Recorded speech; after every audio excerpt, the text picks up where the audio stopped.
Hey, what's going on YouTube? I'm Hokage's Counsel, your source for new Naruto/Boruto content, and today we're going to be talking about a theory I have regarding episode 175 of Boruto Naruto Next Generations. So, I was a big fan of Deepa's character, and I'll honestly be sorry to see him go if this is really his last appearance in the anime, but there was one thing that kept coming into the back of my mind regarding his character and his motives. We know that Deepa is a member of Kara, and as such we would expect Deepa's motivations to feel dark and sinister, perhaps more in line with what we see from the rest of the Kara organization in the manga.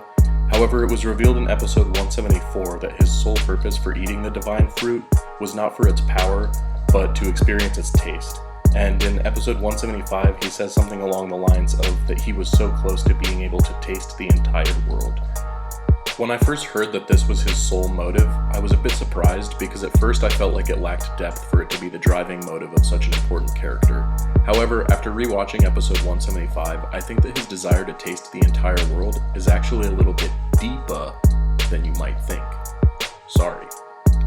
So we know that the Kara organization is unique in the way that all of its members have been scientifically enhanced, and we also know from this arc that the scientist whose name I can't remember from the Mitsuki/fabrications arc has still been active as a Kara outer member. This is the same scientist who was responsible for the creation of the fabricated artificial humans that Boruto and his comrades encountered in the Hidden Stone Village. These fabricated enemies were unique because, like Mitsuki, they were not actually human beings, and they were struggling to come to terms with what they were and were going to extreme lengths to feel alive, so to speak. One of them was obsessed with fighting, one was obsessed with beauty, and one made his first ever friend in Mitsuki. That arc was a little bit of a mixed bag for me, but I always liked that tragic aspect of the fabricated characters' stories.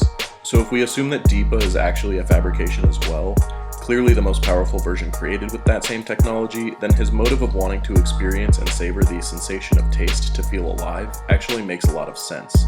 Additionally, I noticed a fair amount of evidence for this in the most recent episode. Firstly, there are subtle hints, such as Deepa's slightly inhuman appearance and a line of Sarada's in episode 175 where she states that no human could do the things that Deepa is doing. Also, Deepa's slightly unhinged personality and again his skewed motivations are very similar to the fabrications that we have seen before.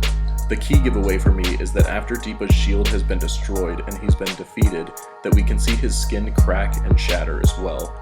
You could argue that this was due to his carbon powers, but to me it looked like how the fabrications cracked upon their deaths in the Mitsuki arc. For me, if the anime were to confirm that he was actually an artificial human in the coming episodes, I would be happy because it would give a lot more depth to his final battle in retrospect. They could confirm this through dialogue involving Victor and Kara, or they could even be saving more Deepa content for an anime original arc down the line. I personally think that Deepa's story is over, but you never know, as the Boruto anime is known for taking every opportunity to create original content. I'd like to hear from you guys though. Do you think that Deepa was an artificial human just like Mitsuki, the fabrications, and another certain Kara member that we will be meeting soon? Or do you think that he was just a human who was really passionate about eating? Also, do you think that Deepa is gone for good, or will we be seeing him again? Let me know what you think in the comments below.